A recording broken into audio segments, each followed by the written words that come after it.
The blind date was supposed to be a disaster. That was the plan. Laurel May Winters showed up in her daddy's oversized flannel shirt, dirt still under her fingernails from the morning harvest, hair tied back with a faded bandana, looking like she'd just rolled off a tractor. Her mama had set this whole thing up, and Laurel wanted nothing to do with some city boy who probably couldn't tell corn from wheat. So she dressed to send a message. Not interested, don't waste your time.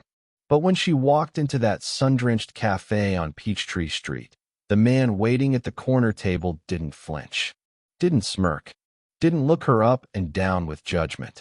Instead, Darius Kincaid Monroe, Big Boss Darius to those who knew his reputation, stood up like she was royalty, pulled out her chair, and smiled at her like she'd just walked out of a dream. His white suit was immaculate, his fedora resting on the table, and those wise eyes of his locked onto hers with something she couldn't quite name. Respect, curiosity, maybe even fascination? "Miss Winters," he said, his voice smooth as Tennessee whiskey. "I was hoping you'd come exactly as you are." And just like that, everything Laurel thought she knew about rich men, blind dates, and her own carefully constructed walls came crashing down. If you're already hooked by where this is going, do me a favor, hit that subscribe button. Trust me, you're going to want to see how a billionaire CEO and a small-town farm girl turn each other's worlds completely upside down. Laurel had prepared herself for mockery. She'd worn her oldest boots, the ones with mud permanently stained into the leather. Her jeans had a small tear at the knee from catching on a fence post last Tuesday.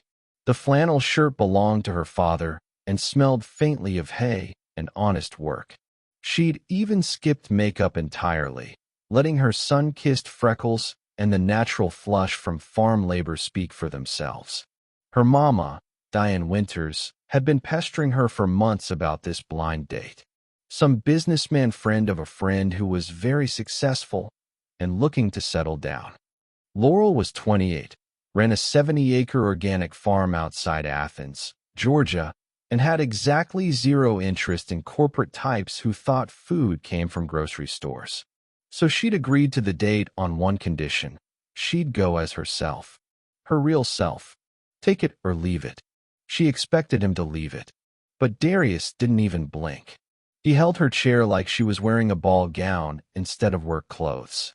His movements were elegant, practiced, the gestures of a man who'd been raised with old-world manners. As she sat down, she caught the subtle scent of his cologne, something expensive and understated, cedar and citrus. "I appreciate authenticity," Darius said, settling back into his own chair. "In my experience, people who have nothing to hide make the best company." Laurel studied him carefully. He had to be in his early 60s, but he wore it well, distinguished, confident, with silver threading through his close-cropped hair. The white suit fit him perfectly, tailored to precision. Everything about him screamed wealth, but his eyes held something else: warmth, intelligence. And when he smiled at her, it reached those eyes completely. "Let me guess," Laurel said, deciding to test him right away.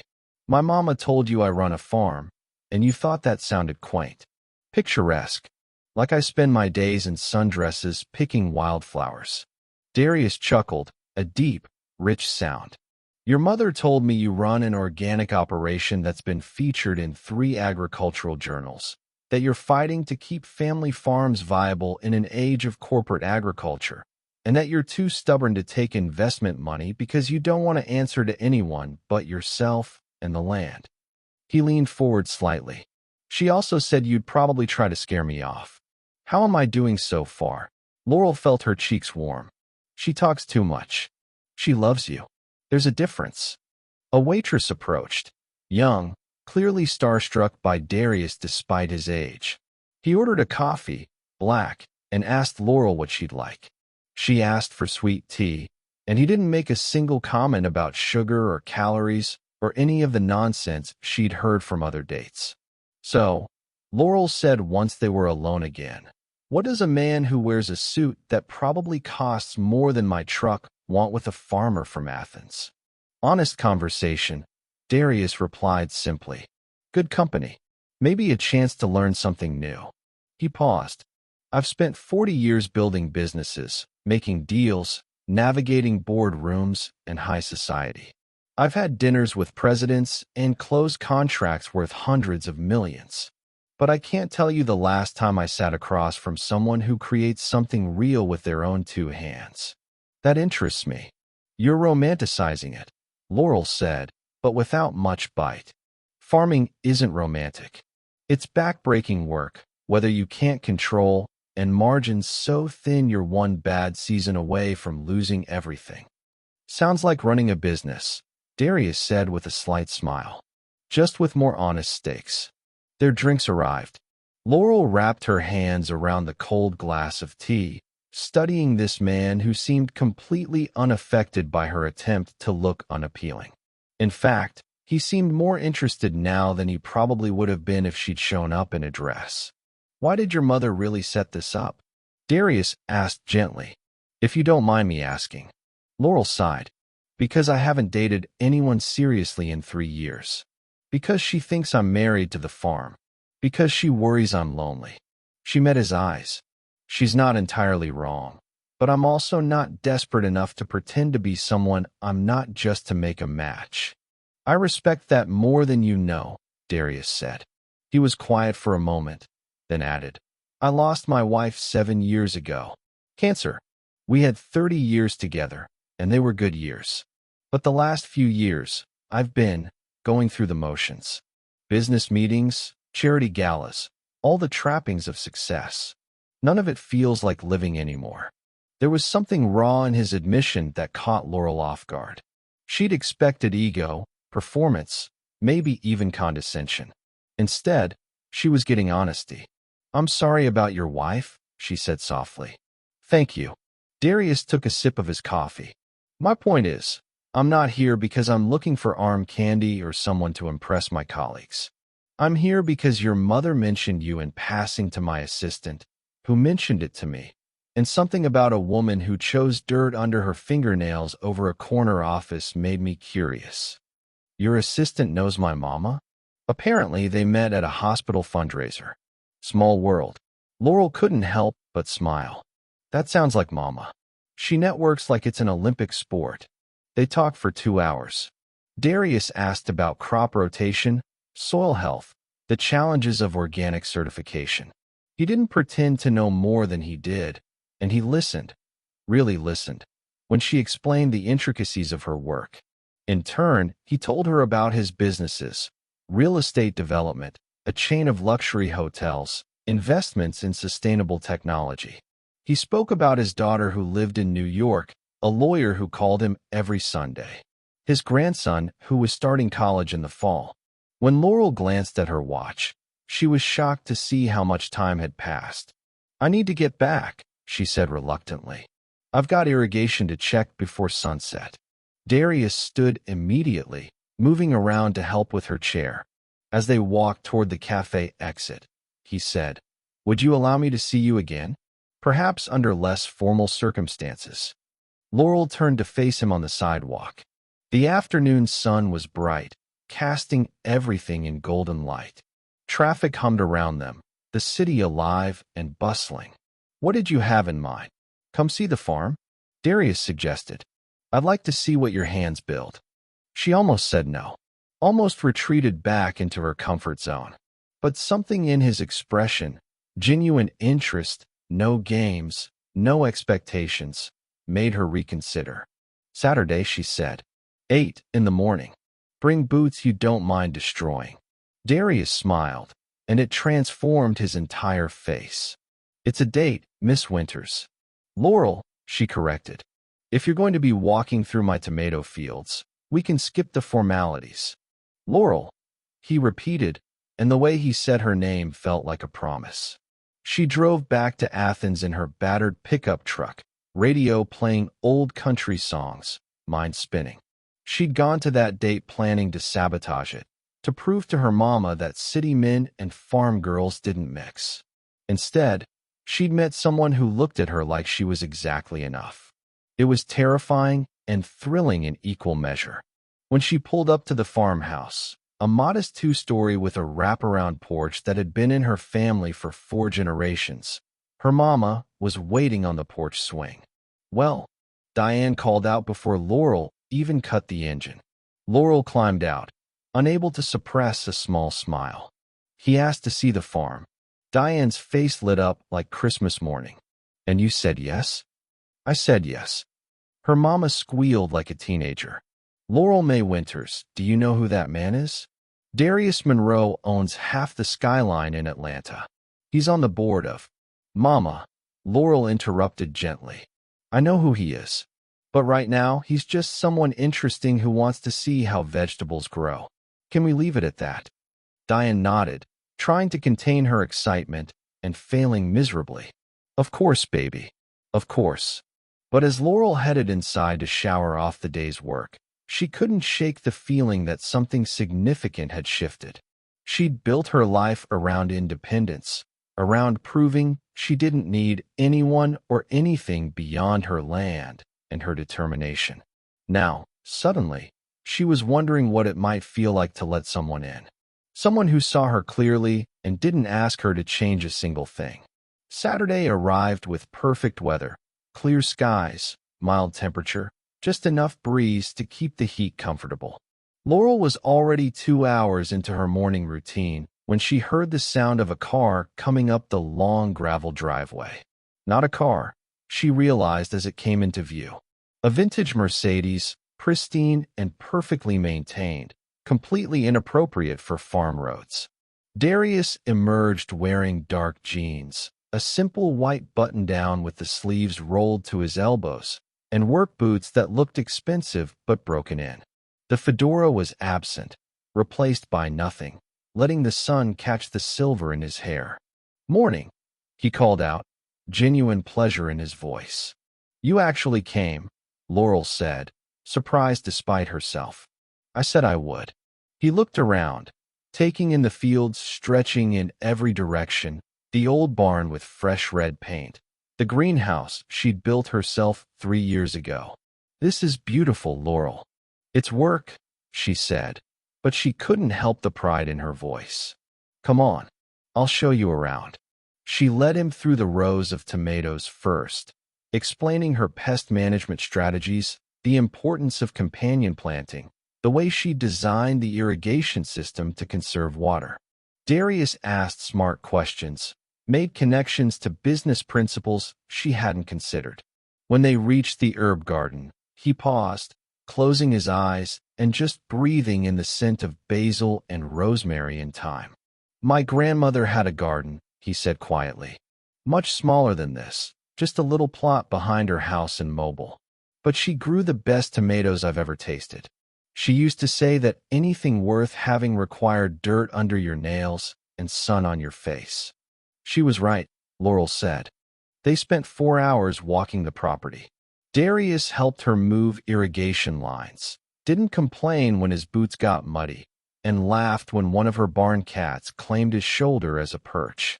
Over lunch, sandwiches Laurel had made that morning, eaten on the porch, he told her about growing up poor in Alabama, how he'd worked construction jobs to pay for community college, how he'd built his first business with a loan from his grandmother. "People see the suits and the wealth now," he said, "and they assume I was born into it. But I remember what it feels like to work until your body aches, to create something from nothing. That never leaves you." "No," Laurel agreed. "It doesn't." As the afternoon stretched on, they fell into an easy rhythm. Conversation flowed naturally. Comfortable silences felt peaceful rather than awkward. When Darius finally said he should head back to the city, Laurel felt a pang of disappointment.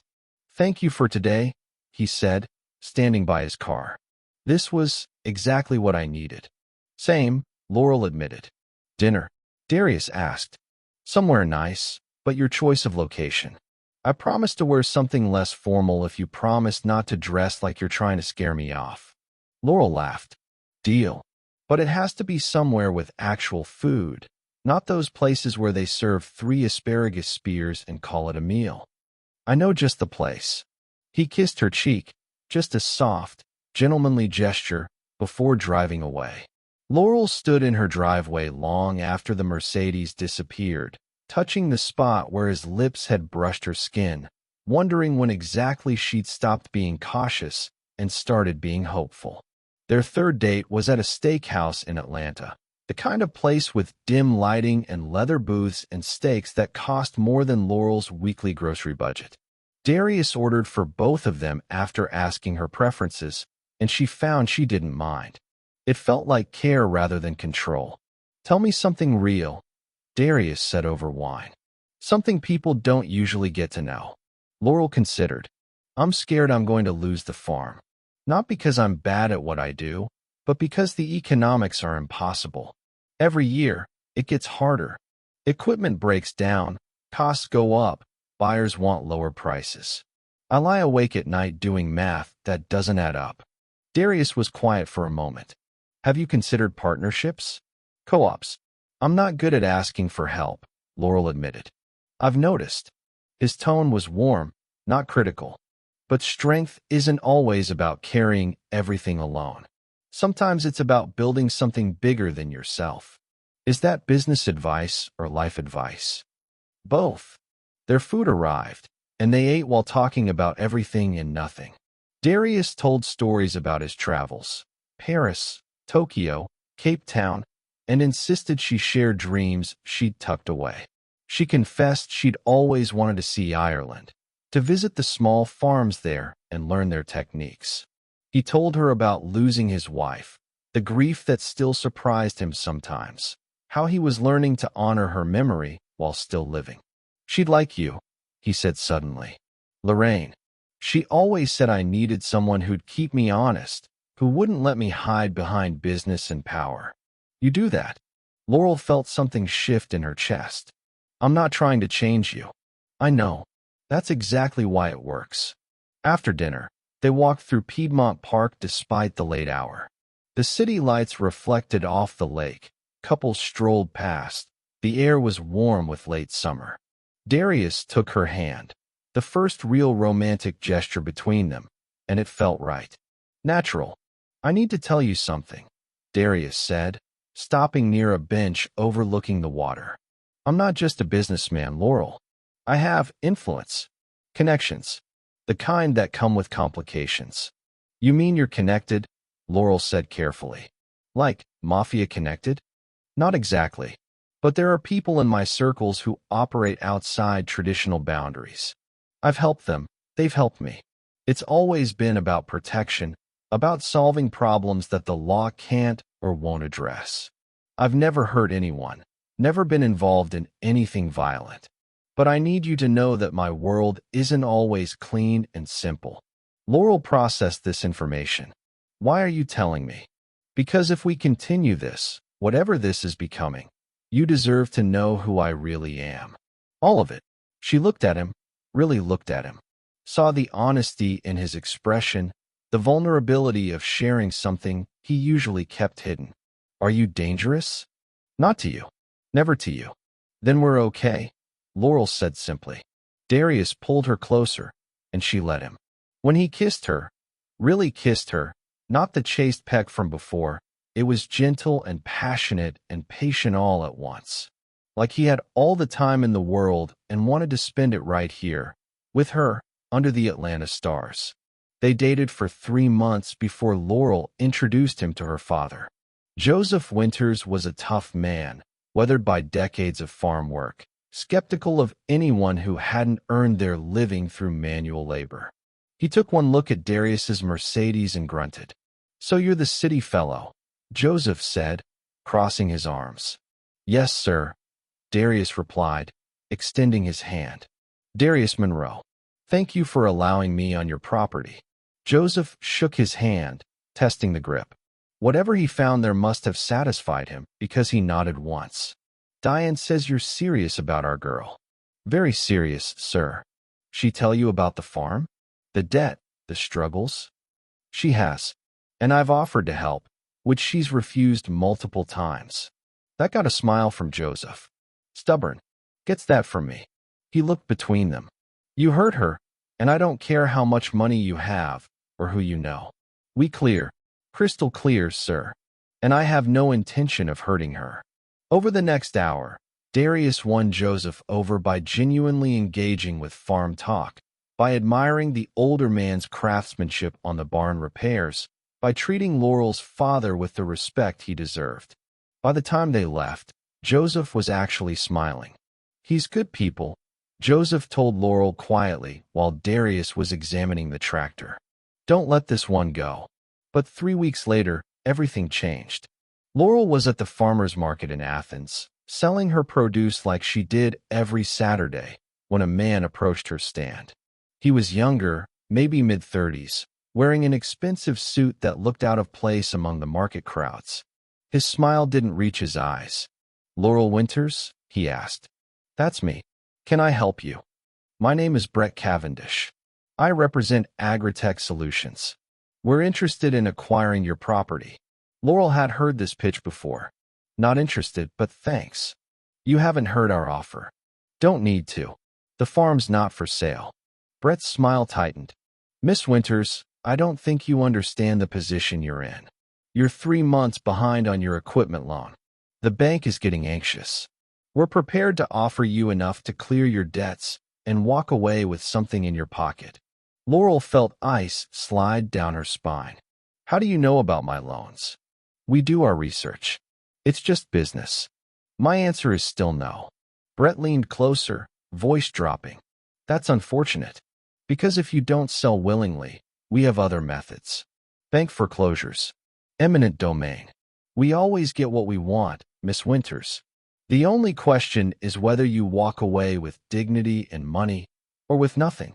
He placed a business card on her table and walked away, leaving Laurel shaking with anger and fear. She called Darius that afternoon from her truck, hands still trembling. He listened without interrupting as she explained the encounter, the veiled threats, the impossible position she was in. "Stay at the farm," Darius said, his voice calm but with an undercurrent of steel. "Don't go anywhere alone. I'm going to make some calls." "Darius, I can't let you fight my battles. You're not letting me do anything. I'm choosing to. There's a difference." He paused. "Laurel, I told you I have connections.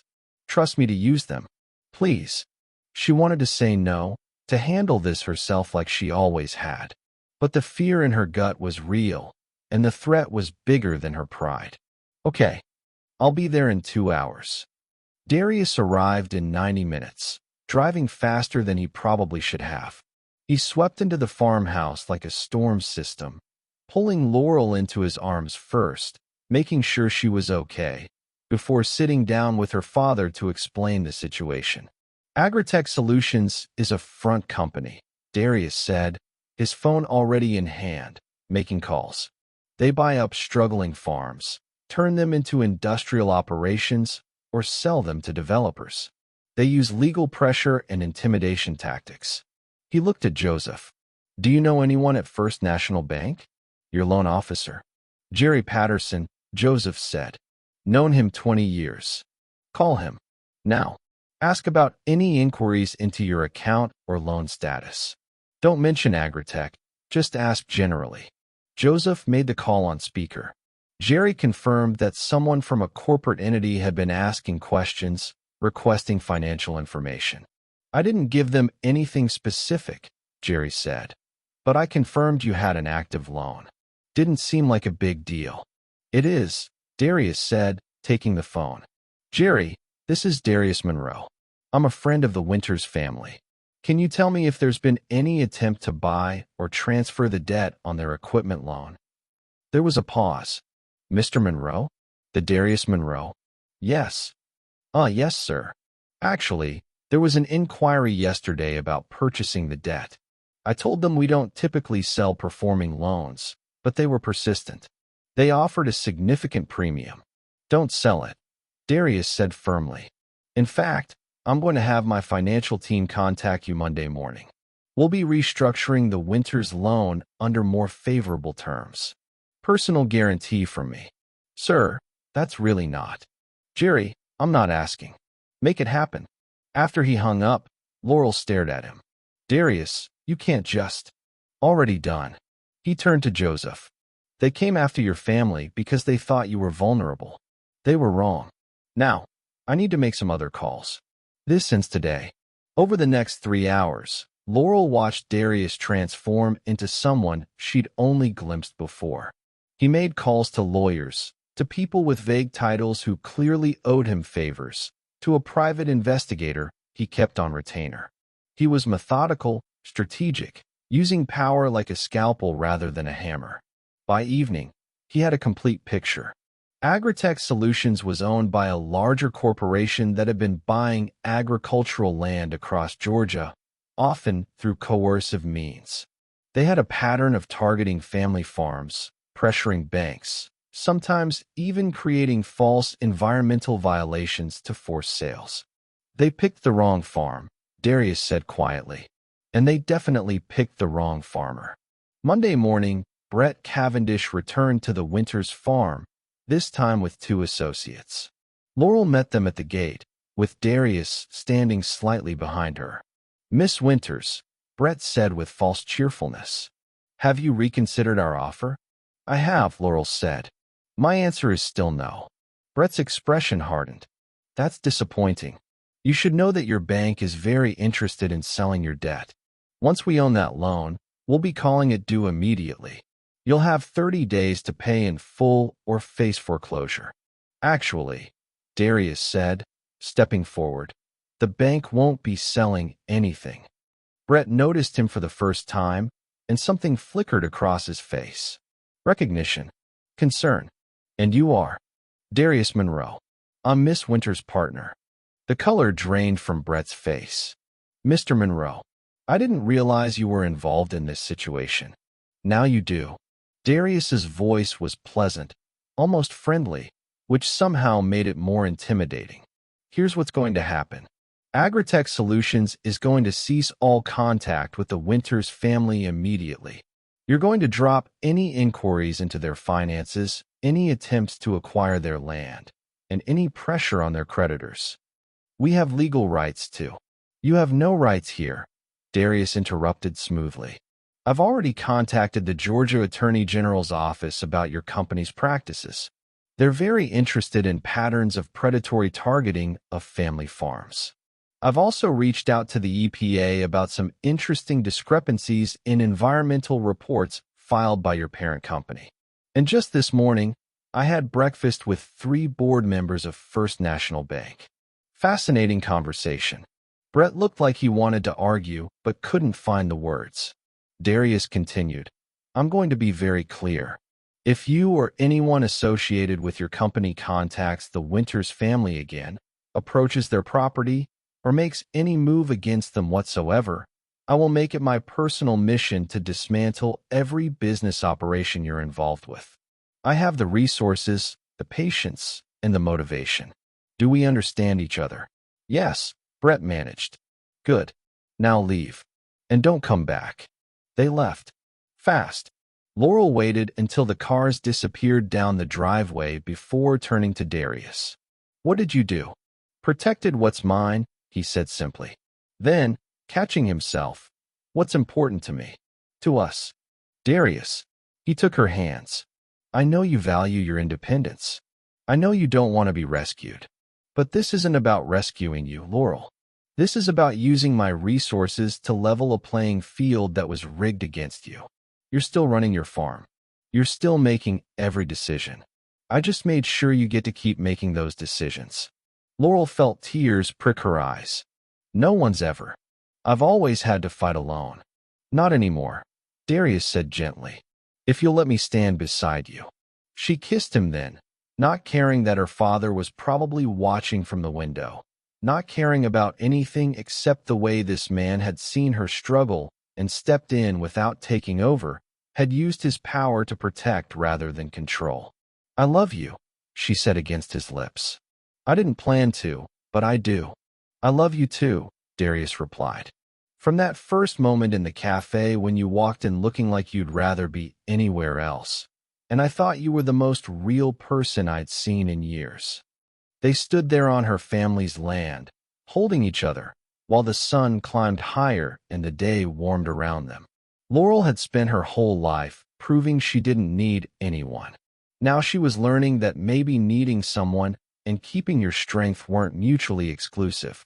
Maybe love wasn't about losing yourself, but about finding someone who saw all of you and chose to stay anyway. The next few months transformed both their lives. Darius restructured the farm's debt without taking any ownership stake.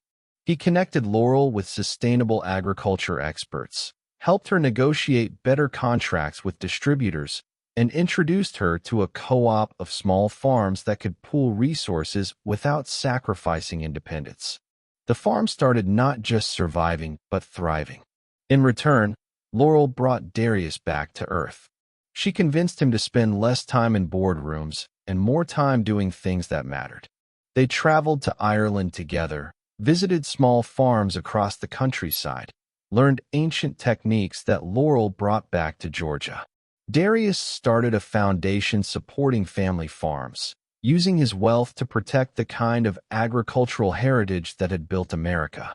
He proposed on the farm on a Saturday morning 6 months after they met, kneeling in the dirt between the tomato plants while Laurel was checking irrigation lines.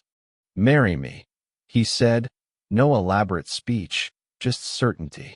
"Let me spend whatever time I have left making you laugh, supporting your dreams, and learning everything there is to know about organic farming." "You're going to get your suit dirty," Laurel said, even as tears streamed down her face. "I don't care about the suit. I care about you.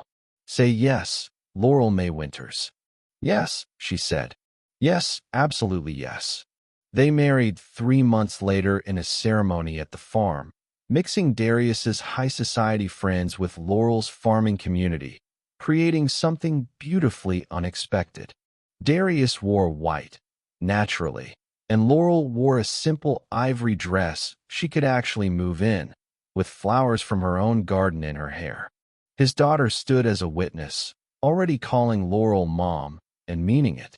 Joseph walked Laurel down the makeshift aisle between crop rows, crying without shame. Diane orchestrated everything with the precision of a military general, making sure every detail was perfect. "Who'd have thought?" Laurel whispered to Darius as they danced under string lights hung between the barn and the greenhouse, "that dressing like a disaster would lead to this?" "You were never a disaster," Darius said, pulling her closer. "You were exactly what I needed. Someone real, someone strong, someone who didn't need me but chose me anyway." "Best blind date ever," Laurel agreed. "The only blind date I'll ever need," Darius replied, and kissed his wife while their combined families cheered and the Georgia stars shone overhead. They built a life together that honored both their worlds. Darius scaled back his business empire, keeping only the ventures that aligned with his values. Laurel expanded the farm, but stayed true to her organic principles. They split their time between Atlanta and Athens, between penthouse and farmhouse, proving that love doesn't require you to choose one life or another. Sometimes it lets you have both. And every year on their anniversary, Darius would dress in his finest white suit, and Laurel would wear her father's old flannel shirt and muddy boots, and they'd go back to that cafe on Peachtree Street. They'd sit at the same corner table, order the same drinks, and toast to the beautiful accident of a blind date that neither of them expected to work. Because sometimes the best love stories start when you're not trying to impress anyone. When you show up as yourself, dirt under your fingernails, walls up high, expectations low, and someone looks at you and sees not a project or a challenge, but a person worth knowing, worth loving, worth building a life with. Darius taught Laurel that accepting help wasn't weakness. Laurel taught Darius that real wealth wasn't measured in bank accounts, but in soil enriched, crops harvested, and legacy preserved. Together, they proved that age gaps, different worlds, and unexpected circumstances could create something extraordinary if both people were brave enough to be authentic. Years later, when people asked Laurel what made her marriage work, she'd smile and say, "I showed up wearing my worst clothes, and he looked at me like I was wearing diamonds. That's when I knew he saw the real me." and real is the only foundation worth building on. Darius would add, she taught me that power is worthless if you're not using it to protect what matters. And she matters more than anything else in my world. Their story became legend in both their circles, in agricultural communities, and in Atlanta's high society. The billionaire who fell for a farmer. The woman who refused to be rescued but accepted a partner. The blind date that proved sometimes the most unexpected connections create the strongest bonds. And whenever anyone asked Laurel if she regretted trying to sabotage that first date, she'd laugh and say, not even for a second. Because if I'd tried to be someone else, he might have liked that person. But it's me he fell in love with. Messy, stubborn, dirt under the fingernails me. And that's the only kind of love worth having. Their first year of marriage brought challenges neither expected. Darius's business associates weren't all thrilled about his marriage to a farmer. Some saw it as eccentric, others as a liability. There were whispers at charity galas, raised eyebrows at business dinners when Laurel showed up with calluses on her hands and opinions about sustainable agriculture that contradicted their industrial farming investments. They think I'm some kind of gold digger, Laurel told Darius one evening after a particularly uncomfortable dinner party in Buckhead. They were back at the penthouse, both exhausted from smiling through veiled insults. They think wrong, Darius said, loosening his tie. And honestly, I don't care what they think. But these are your business partners. They're associates. You're my wife. There's no comparison. He pulled her close. Besides, half of them are intimidated because you actually work for a living, and the other half are jealous because their marriages are transactions while ours is real. Still, the tension existed. Darius's daughter, Rebecca, had embraced Laurel immediately, but some extended family members struggled with the relationship. At a Monroe family reunion in Mobile, Darius's cousin, Victoria, made her displeasure clear.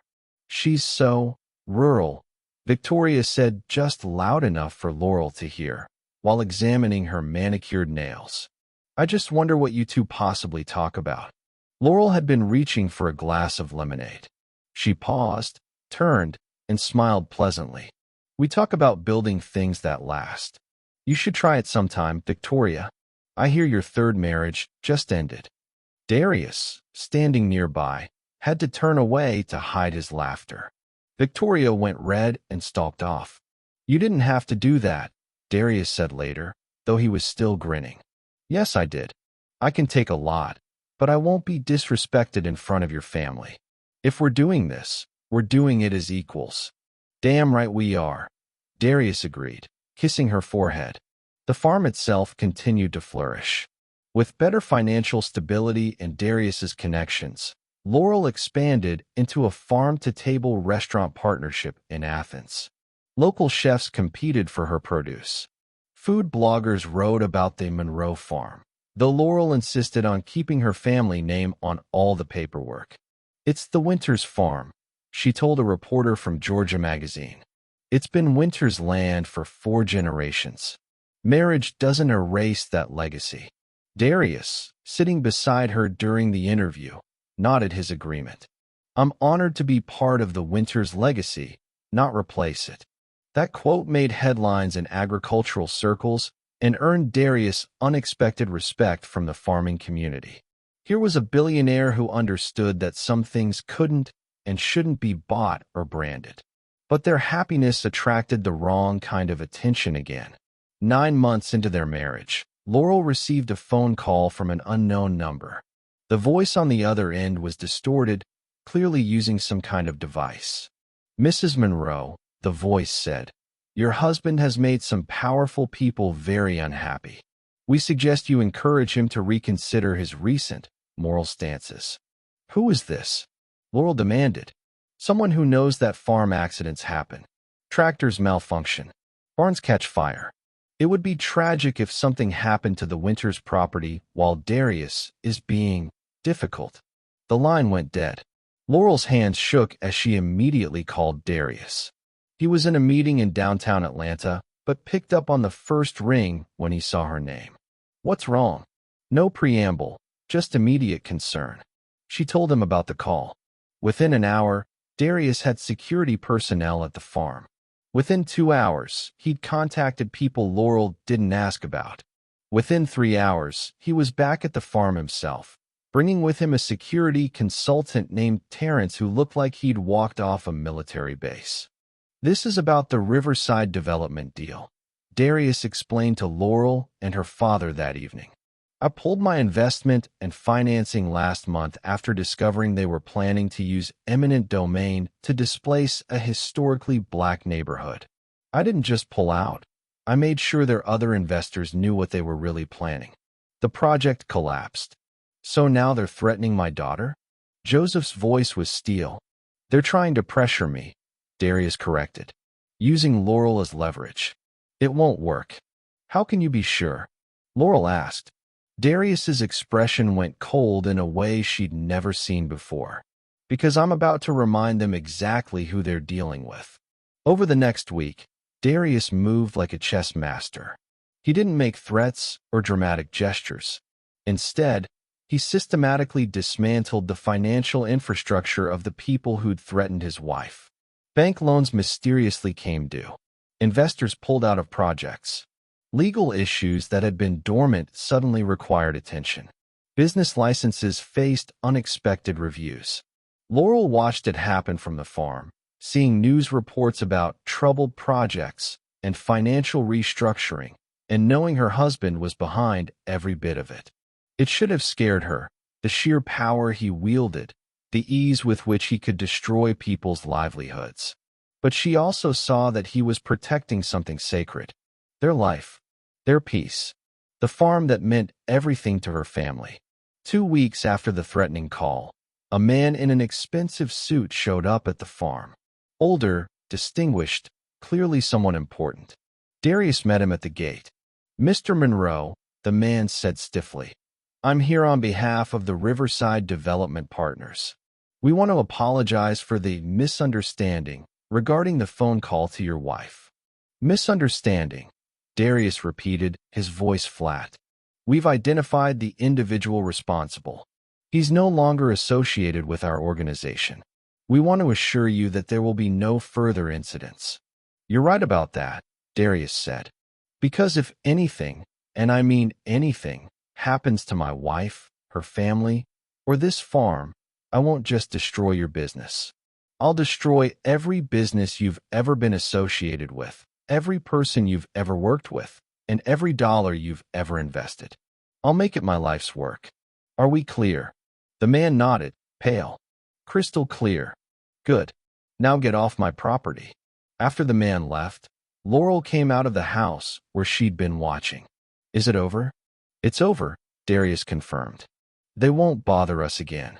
"How can you be sure?" "Because I made an example. Word spreads. People now know that coming after you means coming after me, and I'm not someone they want to cross." Laurel studied her husband. This man who wore white suits and fedoras, who spoke softly but carried unimaginable power, who could be gentle with her and ruthless with her enemies. "You scare people." "Only people who deserve to be scared," Darius said. "You're not scared of me, are you?" "No," Laurel said honestly. "I'm grateful, and a little in awe." He smiled, some of the coldness leaving his expression. "Good, because I'm just getting started protecting what's mine." Life settled into a new rhythm after that. The farm thrived. Darius's businesses continued to prosper, but he was more selective about his partnerships, more willing to walk away from profitable deals if they conflicted with his values. Laurel influenced him in ways neither of them had anticipated. Their first anniversary arrived with plans for a quiet dinner at the penthouse. But when Laurel arrived from the farm that evening, she found the entire rooftop transformed. String lights everywhere, a table set for two overlooking the Atlanta skyline, and Darius waiting in his signature white suit. "Happy anniversary, Mrs. Monroe," he said, pulling out her chair. "You know I hate surprises," Laurel said, but she was smiling. "You love this one." He was right. They ate a meal prepared by a private chef using entirely produce from Laurel's farm. Every course was a celebration of what she'd built, what they'd protected together. For dessert, Darius presented her with a small box. Inside was a key. "What's this?" Laurel asked. "A property in Ireland," Darius said. 20 acres. Small farm, needs work, but the bones are good. I thought maybe we could restore it together. Spend a few months there each year, learn from Irish farmers, bring those techniques back to Georgia. Laurel felt tears gathering. "Darius, this is too much."